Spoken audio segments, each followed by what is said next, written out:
শহরের অভিজাত এলাকাটার নাম ছিল নিষাদ ভিলা। বিশাল লোহার গেট, গেটের ভেতরে ঢুকলেই ছায়া ঘেরা বাগান, মাঝখানে ফোয়ারা, সব মিলিয়ে এক আলাদা রাজ্য। এই বাড়ির মালিক ছিলেন হুমায়ুন স্যার, একজন নামকরা ব্যবসায়ী। তার একমাত্র মেয়ে রাইসা, সুন্দর, শিক্ষিত, কিন্তু অদ্ভুতভাবে খুব একা। এই বাড়িতেই কাজ করত রহিম। রহিমের বয়স ২৪, গ্রামের ছেলে। বাবা মারা গেছে অনেক আগে, মা আর ছোট বোনকে নিয়ে তার জীবন। কাজের খোঁজে শহরে এসে শেষমেশ এই বাড়িতেই জায়গা হয়। কখনো বাগান পরিষ্কার, কখনো বাজার করা, কখনো গাড়ি ধোয়া। নিজের অস্তিত্বটা সে যেন দেয়ালের ছায়ার মতোই রাখত, চুপচাপ, চোখে পড়ার বাইরে। রহিম জানত এই বাড়িতে সে শুধু একজন কাজের ছেলে, আর রাইসা জানত সে এই বাড়ির মালিকের মেয়ে। দুজনের মাঝখানে ব্যবধানটা ছিল আকাশ আর মাটির মতো। সেদিন সকালটা ছিল অন্যরকম। হালকা বৃষ্টি পড়ছিল। রাইসা বারান্দায় দাঁড়িয়ে বই পড়ছিল। হঠাৎ বইয়ের পাতার ফাঁক দিয়ে চোখ গেল বাগানের দিকে। রহিম ভেজা পাতাগুলো ঝাড়ছিল। বৃষ্টিতে তার জামা ভিজে গেছে, চুল কপালে লেগে আছে, কিন্তু তার চোখে কোনো বিরক্তি নেই, বরং এক ধরনের শান্তি। রাইসা অজান্তেই তাকিয়ে রইল। কি অদ্ভুত, সে ভাবল। এত কাজ, তবু মানুষটা এত শান্ত কিভাবে থাকে। ঠিক তখনই রহিম হঠাৎ তাকাল, চোখে চোখ পড়ল। ১ সেকেন্ড। তারপর রহিম দ্রুত চোখ নামিয়ে নিল। রাইসার বুকের ভেতর কেমন জানি ধক করে উঠল। সে নিজেই অবাক হল, কেন? রাইসার মা বহু বছর আগেই মারা গেছেন। বড় বাড়ি, অনেক লোক, তবু তার জীবনে ছিল এক ধরনের শূন্যতা। বন্ধু কম, বাইরে যাওয়া সীমিত। বাবার চোখে সে সবসময় সম্মানের বোঝা। সেদিন বিকেলে রাইসা বাগানে নেমেছিল, হাতে চা। সে দেখল রহিম এক কোণে বসে হাতের ক্ষতটা ধুচ্ছে, কাঁটার খোঁচা লেগেছে। রাইসা থমকে দাঁড়াল। এই প্রথম সে সরাসরি কথা বলবে, একজন কাজের ছেলের সাথে। সে নিজেই চমকে উঠল নিজের সাহসে। তোমার হাতটা খুব লেগেছে? রহিম ভয় পেয়ে উঠে দাঁড়াল। না আপা, ম্যাডাম, তেমন কিছু না। রাইসা মুচকি হাসল। ম্যাডাম না, আমার নাম রাইসা। রহিম মাথা নিচু করে বলল, জি, রাইসা আপা। এই ছোট্ট কথোপকথনটাই যেন দুই অচেনা পৃথিবীর মাঝে প্রথম সেতু। সেদিন রাতে রাইসার ঘুম আসছিল না। বারবার মনে পড়ছিল সেই চোখ জোড়া, শান্ত, গভীর, কোনো চাওয়া নেই। সে নিজেকে প্রশ্ন করল, আমি কেন একজন কাজের ছেলেকে নিয়ে ভাবছি? অন্যদিকে নিচতলার ছোট ঘরে রহিম শুয়েছিল। ছাদের ফাঁক দিয়ে চাঁদের আলো পড়ছিল। তার বুকের ভেতর অদ্ভুত একটা অস্থিরতা। উনি কেন আমার সাথে এমন করে কথা বললেন? আমি তো কেউ মা। রহিম জানত এই অনুভূতি বিপজ্জনক। স্বপ্ন দেখার অধিকার তার নেই। কয়েকদিন পর হঠাৎ একদিন ভারী বৃষ্টি নামল, বিদ্যুৎ চলে গেল। নিষাদ ভিলা অন্ধকার। রাইসা সিঁড়ি দিয়ে নামছিল, হঠাৎ পা পিছলে গেল। ঠিক তখনই কেউ একজন তাকে ধরে ফেলল। রহিম। তার হাত শক্ত, কিন্তু স্পর্শটা সম্মানজনক। দুজন কিছুক্ষণ চুপচাপ রইল। বাইরে শুধু বৃষ্টির শব্দ। রাইসা ধীরে বলল, ধন্যবাদ। রহিম কাপা গলায় বলল, আপনি সাবধানে থাকবেন। এই মুহূর্তে দুজনেই বুঝল কিছু একটা বদলে যাচ্ছে। পরদিন সকালে হুমায়ুন স্যারের কড়া গলা ভেসে এলো, রাইসা, তুমি কাজের লোকদের সাথে বেশি মেশো না, এটা আমাদের স্ট্যাটাসের সাথে যায় না। রাইসার বুকটা মোচড় দিয়ে উঠল। সে প্রথমবার বুঝল এই ভালো লাগার পথটা কাঁটায় ভরা। রহিম দূর থেকে কথাগুলো শুনে ফেলেছিল। তার মুখ শক্ত হয়ে গেল। সে সিদ্ধান্ত নিল, দূরে থাকবে। কিন্তু কিছু অনুভূতি কি সিদ্ধান্ত মানে? হুমায়ুন স্যারের কথাগুলো রাইসার কানে শুধু শোনায়নি, বুকের ভেতর গেঁথে গিয়েছিল। স্ট্যাটাসের সাথে যায় না, এই শব্দগুলো যেন তাকে ছোট করে দিল। সে বুঝে গেল তার জীবনের প্রতিটা অনুভূতির ওপর পাহারা বসানো আছে। সেদিনের পর থেকে রাইসা নিজেকে বদলানোর চেষ্টা করল। আগের মতো বারান্দায় দাঁড়িয়ে বাগানের দিকে তাকানো কমে গেল।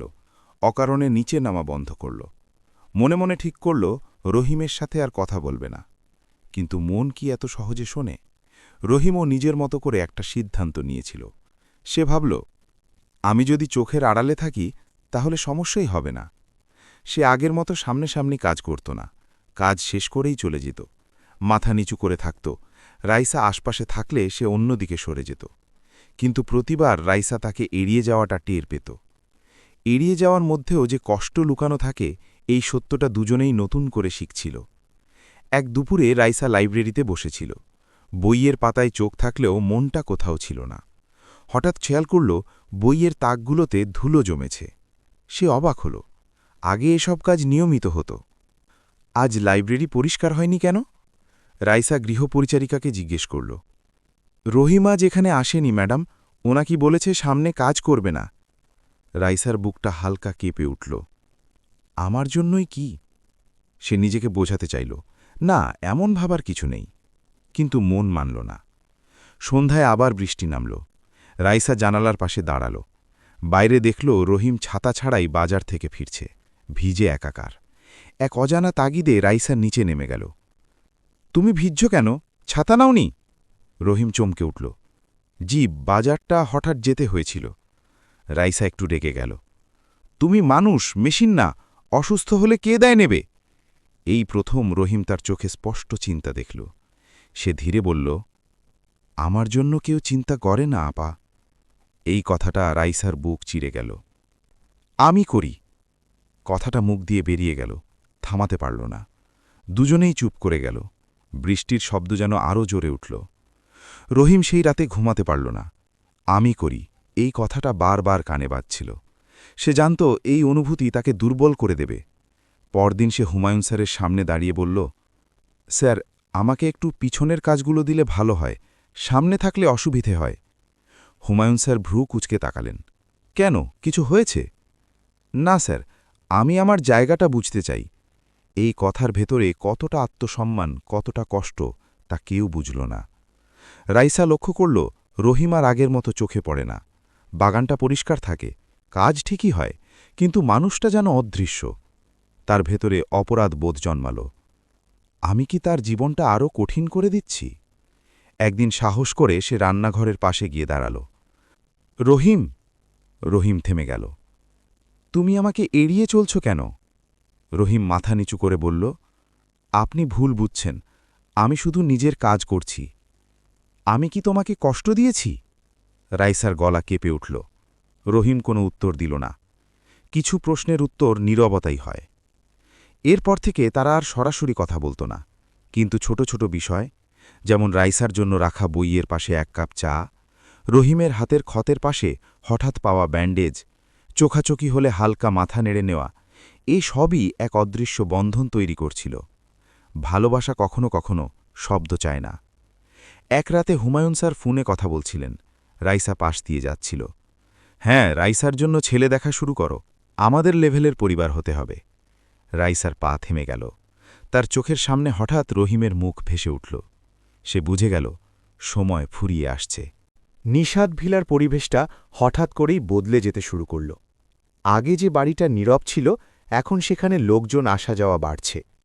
আত্মীয়, পরিচিত, ব্যবসায়িক বন্ধু সবাই একটাই কারণে আসছে, রাইসার বিয়ে। রাইসা প্রথমে বিষয়টা এড়িয়ে যেতে চেয়েছিল। সে ভেবেছিল বাবা হয়তো শুধু কথার কথা বলছেন, কিন্তু এক সন্ধ্যায় ড্রয়িং রুমে ঢুকেই সে বুঝে গেল এটা আর শুধু কথা নয়। সামনে বসে আছে একজন ভদ্র যুবক, দামি স্যুট, আত্মবিশ্বাসী হাসি। পাশে তার মা বাবা। হুমায়ুন স্যার হাসি মুখে পরিচয় করিয়ে দিচ্ছেন, এটাই আমার মেয়ে রাইসা। রাইসা ভদ্রতা বজায় রেখে বসে রইল, কিন্তু ভেতরে ভেতরে সে ভেঙে পড়ছিল। তার মাথার ভেতর শুধু একটাই মুখ ঘুরছিল, রহিম। এই খবর নিচতলায় পৌঁছতে সময় লাগল না। কাজের লোকদের ফিসফিসানি শুরু হল। ম্যাডাম তো বড় লোকের ঘরে যাবে, ওর মতো মেয়ের জন্যই তো এই বাড়ির এত নিয়ম। রহিম দূরে দাঁড়িয়ে সব শুনছিল। প্রতিটা কথা যেন তার বুকের ভেতর কাঁটা হয়ে ঢুকছিল। সে জানত এই গল্পে তার কোনো জায়গা নেই। সেই রাতেই সে নিজের মাকে ফোন করল। মা, আমি হয়তো এখান থেকে চলে আসব। কেন রে? এখানে আমার দম বন্ধ হয়ে আসে। মা চুপ করে গেল। মাই সবচেয়ে ভালো বোঝে ছেলের কষ্ট। কয়েকদিন পর এক সকালে রাইসা বাগানে নেমেছিল। তার চোখে ক্লান্তি, মুখে চাপা বিষণ্ণতা। রহিম গাছের নিচে কাজ করছিল। দুজনের চোখে চোখ পড়ল। এইবার আর কেউ চোখ নামাল না। রাইসা ধীরে বলল, তুমি কি সত্যিই চলে যাবে? রহিম অবাক হল। আপনি জানলেন কিভাবে? এই বাড়িতে কিছুই গোপন থাকে না। একটু থেমে সে বলল, তুমি গেলে আমার কষ্ট হবে। এই কথাটা শোনার জন্য রহিম প্রস্তুত ছিল না। সে কঠিন গলায় বলল, আমার থাকা না থাকা আপনার জীবনে কোনো পার্থক্য আনে না। রাইসার চোখ ভিজে উঠল। আনে, একটা শব্দ, কিন্তু কতটা সত্য। ঠিক তখনই হুমায়ুন স্যারের গলা ভেসে এলো, রাইসা! দুজনেই চমকে গেল। হুমায়ুন স্যার বাগানে দাঁড়িয়েছিলেন, তার চোখে সন্দেহ। তুমি কাজের লোকের সাথে এত কথা বলছো কেন? রাইসা সাহস করে বলল, ও মানুষ বাবা। এই কথায় যেন আগুন লেগে গেল। মানুষ ঠিকই, কিন্তু আমাদের সমান না। হুমায়ুন স্যারের কণ্ঠ কঠিন। রহিম মাথা নিচু করল। এই অপমান সে বহুবার পেয়েছে, কিন্তু আজ সেটা আরও ভারী লাগল। স্যার, আমি চলে যাচ্ছি, রহিম ধীরে বলল। রাইসা তাকিয়ে রইল, কিছু বলতে পারল না। সেই রাতেই রহিম সিদ্ধান্ত নিল চলে যাবে। ভোরের বাসে গ্রামের দিকে রওনা দেবে। সে নিজের ছোট ব্যাগটা গুছাচ্ছিল। হঠাৎ দরজায় হালকা টোকা। রাইসা। তার চোখ লাল, মুখে ভয়। তুমি গেলে আমি কি করব? এই প্রশ্নটা কোনো মালিকের মেয়ের প্রশ্ন না। এটা ছিল একজন মেয়ের আরেকজন মানুষের কাছে করা আকুতি। রহিম কেঁপে উঠল। আপনার সামনে অনেক সুন্দর ভবিষ্যৎ আছে। তুমি ছাড়া সে ভবিষ্যৎ আমি চাই না। এই প্রথম তারা দুজনেই সত্যটা উচ্চারণ করল, শব্দে না হলেও চোখে। কিন্তু ঠিক তখনই বাইরে পায়ের শব্দ।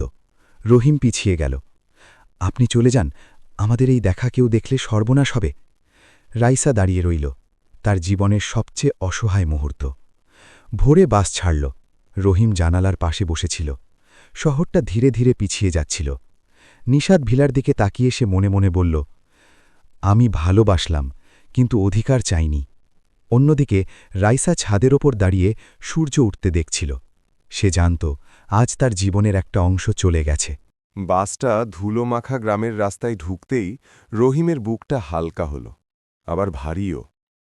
এটাই তার জন্মভূমি, চেনা গন্ধ, চেনা বাতাস। তবু মনে হচ্ছিল শহরে কিছু একটা ফেলে এসেছে। না, কাউকে। রাইসা। সে নিজের মনকে শক্ত করতে চাইল। এই নামটা ভুলে যেতে হবে। কিন্তু কিছু নাম ভুলে যাওয়ার জন্য নয়, বয়ে বেড়ানোর জন্য। গ্রামে ফিরে রহিম আবার আগের জীবনে ঢুকে গেল। সকালে ক্ষেতের কাজ, বিকেলে ছোট একটা দোকানে হিসেব লেখা। গ্রামের লোকেরা জানত রহিম ভদ্র, পরিশ্রমী ছেলে। কিন্তু কেউ জানত না তার বুকের ভেতর কি চলছে। রাতে সে ছাদের দিকে তাকিয়ে শুয়ে থাকত। চাঁদ উঠলে মনে হতো, এই চাঁদটাই কি শহরের আকাশে উঠছে? একদিন তার মা বললেন, বাবা, তুই শহরে গিয়ে অনেক কিছু শিখেছিস, আবার চেষ্টা কর। রহিম ধীরে বলল, মা, আমি আর কারো দয়ার ওপর থাকতে চাই না। এই কথার ভেতরেই ছিল তার বদলে যাওয়ার সংকল্প। কয়েক মাসের মধ্যেই সে নিজের ছোট একটা উদ্যোগ শুরু করল, সবজি সরবরাহের কাজ। শহরে থাকা পরিচিতদের মাধ্যমে অর্ডার নিতে লাগল। ধীরে ধীরে কাজ বাড়তে লাগল। রহিম বুঝতে পারল, দরিদ্রতা ভাগ্য নয়, লড়াইয়ের জায়গা। অন্যদিকে নিশাত ভিলাও আরও নিঃশব্দ হয়ে গেল। রহিম চলে যাওয়ার পর রাইসার জীবনে যেন শব্দ কমে গেছে। বাড়িতে নতুন কাজের লোক এসেছে, বাগান আগের মতোই পরিষ্কার, কিন্তু কোনো কিছুই ঠিক আগের মতো লাগছিল না। রাইসা নিজের ভেতরে নিজেই বন্দী হয়ে গেল। এক সন্ধ্যায় হুমায়ুন স্যার বললেন, আগামী মাসে তোমার বিয়ে ঠিক করব। রাইসা চুপ করে রইল। আগে হলে সে প্রতিবাদ করত, এখন তার ভেতরে প্রতিবাদের শক্তিটুকুও যেন নেই। পাত্র দেখা শুরু হল। বড় বড় পরিবার, নামকরা ছেলে, সবাই রাইসাকে প্রশংসা করে, কিন্তু কেউ তাকে বোঝে না। একদিন সে বাবাকে বলল, বাবা, আমি এখন বিয়ে করতে চাই না। হুমায়ুন স্যারের কণ্ঠ ঠান্ডা কিন্তু কঠোর। চাওয়ার প্রশ্ন এখানে নেই, সমাজ আমাদের দিকে তাকিয়ে আছে। এই সমাজ শব্দটা রাইসার কাছে অভিশাপ মনে হল। সে বুঝে গেল তার জীবনের স্টিয়ারিং তার হাতে নেই। এক রাতে রাইসা নিজের ঘরে বসে পুরনো ডায়েরি খুলল। পাতার ভাঁজে একটা শুকনো পাতা পড়ে গেল। বাগানের পাতা। সে মনে মনে বলল, তুমি কি ভালো আছো রহিম? ঠিক সেই সময় গ্রামে বসে রহিমও হঠাৎ থেমে গেল কাজের মাঝখানে। কেন জানি বুকটা কেঁপে উঠল। কিছু সম্পর্ক দূরত্ব মানে না। একদিন বিকেলে রহিমের ফোন বেজে উঠল। অচেনা নাম্বার। হ্যালো? ওপাশ থেকে কাঁপা কণ্ঠ। রহিম, আমি রাইসা। রহিম স্তব্ধ হয়ে গেল। আপনি ফোন করলেন কেন? জানি না, শুধু জানতে ইচ্ছে করছিল তুমি কেমন আছো। রহিম চোখ বন্ধ করল। আমি ভালো আছি, আপনি? একটু নীরবতা। আমি অভিনয় করছি। এই একটা বাক্যে রাইসার পুরো সত্যটা ধরা পড়ল। রহিম ধীরে বলল, আপনি শক্ত থাকবেন। আমি ক্লান্ত। রাইসার গলা ভেঙে গেল। রহিম কিছু বলতে চেয়েও বলল না। কিছু কথা বললে দুর্বল হয়ে পড়তে হয়। ফোন রাখার পর রহিম অনেকক্ষণ চুপ করে বসে রইল। সে বুঝল, ভালোবাসা থাকলেও বাস্তবতা বদলায়নি। সে নিজেকে বলল, আমি যদি আবার তার জীবনে ঢুকি, সে আরও ভাঙবে। অন্যদিকে রাইসা ফোন রেখে কাঁদল। সে বুঝল, রহিম এখন আগের রহিম নেই। সে শক্ত হয়েছে, দূরে গেছে। রহিমের ব্যবসা একটু একটু করে দাঁড়িয়ে গেল। সে প্রথমবার নিজের টাকায় মাকে নতুন শাড়ি কিনে দিল। মায়ের চোখে গর্ব। রাইসার বিয়ের দিন ঠিক হল। ক্যালেন্ডারে লাল দাগ। তার কাছে সময়টা যেন কাউন্টডাউন। রায়েসার বিয়েতে আর মাত্র 15 দিন বাকি। নিষাদ ভিলার ভেতরে এখন শুধু ব্যস্ততা। আত্মীয়দের আসা যাওয়া, ফোনের শব্দ, কেনাকাটার তালিকা। কিন্তু এই ব্যস্ততার মাঝখানে রায়েসার মনটা ছিল ভয়ানক ফাঁকা। সে জানালার পাশে দাঁড়িয়েছিল। বাইরে আকাশটা মেঘলা, ঠিক যেমন তার বুকের ভেতর। তার মনে হচ্ছিল সময়টা যেন তাকে ধাক্কা দিয়ে সামনে ঠেলে দিচ্ছে, যেদিকে সে যেতে চায় না। রাইসা জানত এই বিয়ে তার নিজের সিদ্ধান্ত না, এটা সমাজের, বাবার, পরিবারের সিদ্ধান্ত। আর সে শুধু একজন মানুষ যে ক্লান্ত হয়ে পড়েছে লড়াই করতে করতে। অন্যদিকে গ্রামে বসে রহিমের জীবন বদলাতে শুরু করেছে। তার সবজি সরবরাহের ব্যবসাটা এখন নিয়মিত চলছে। শহরের কয়েকটা দোকানে সে মাল দেয়। নিজের পরিশ্রমে প্রথমবার সে সম্মানটা অনুভব করছে।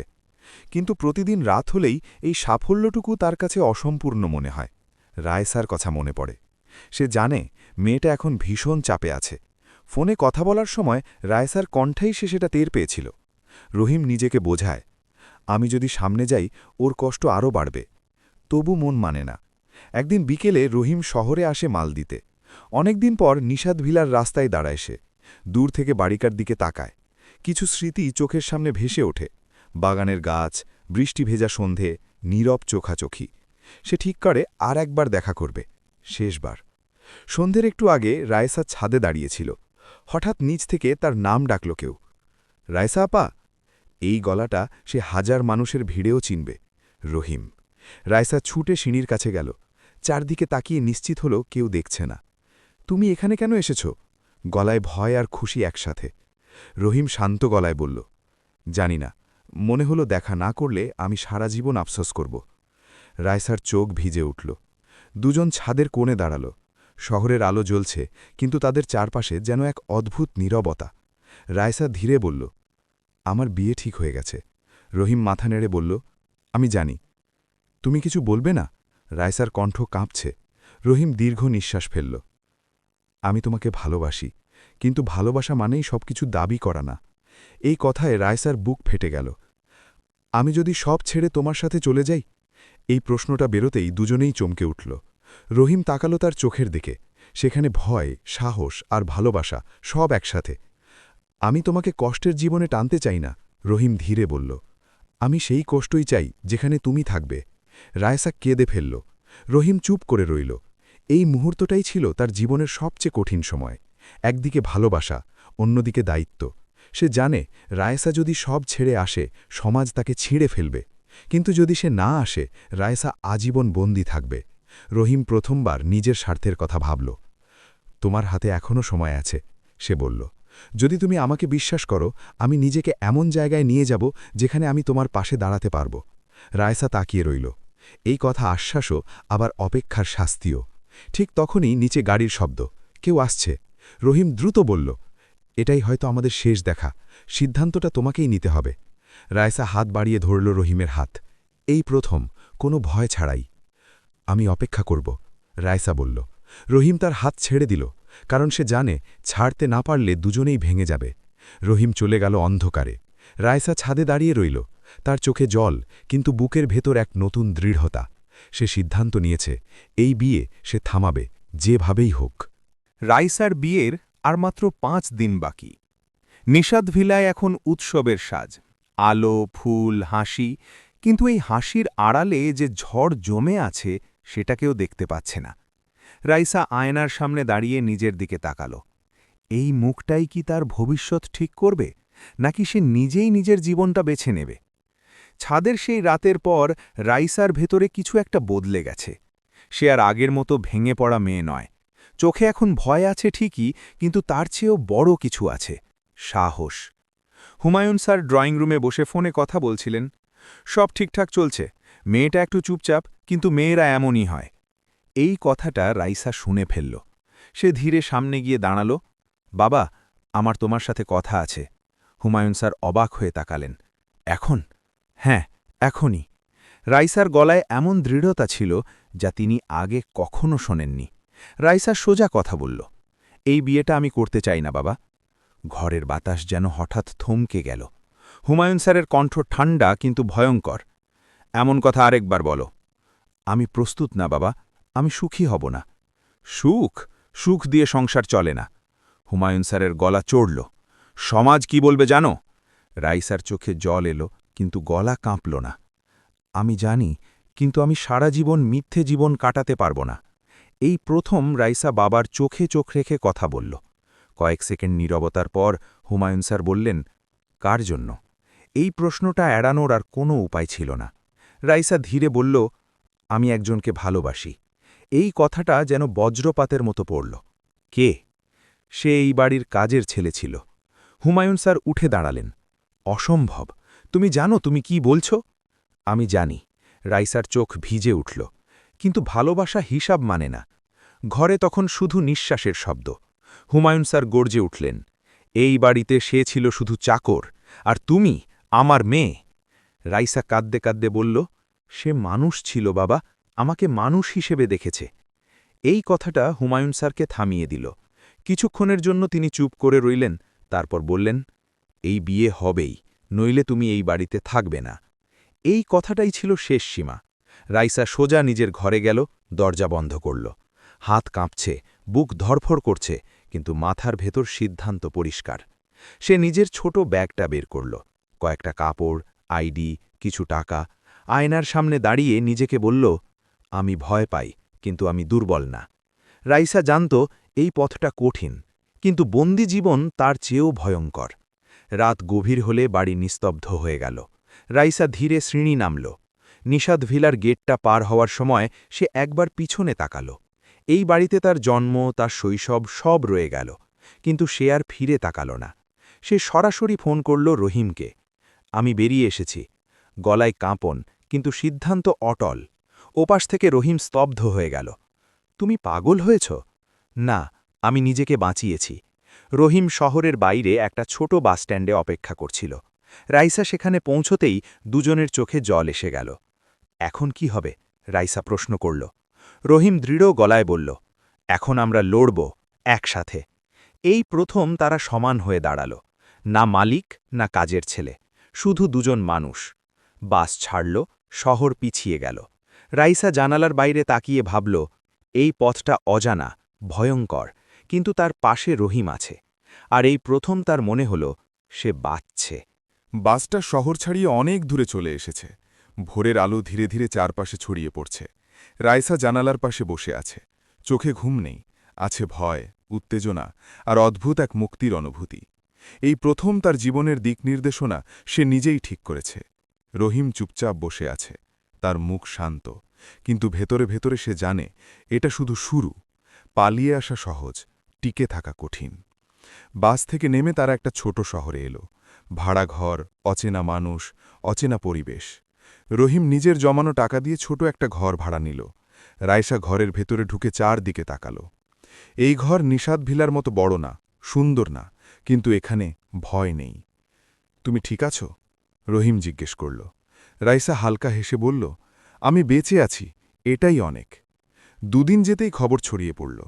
হুমায়ুন স্যার থানায় গেলেন। আত্মীয়রা কথা বলল, সমাজ প্রশ্ন তুলল।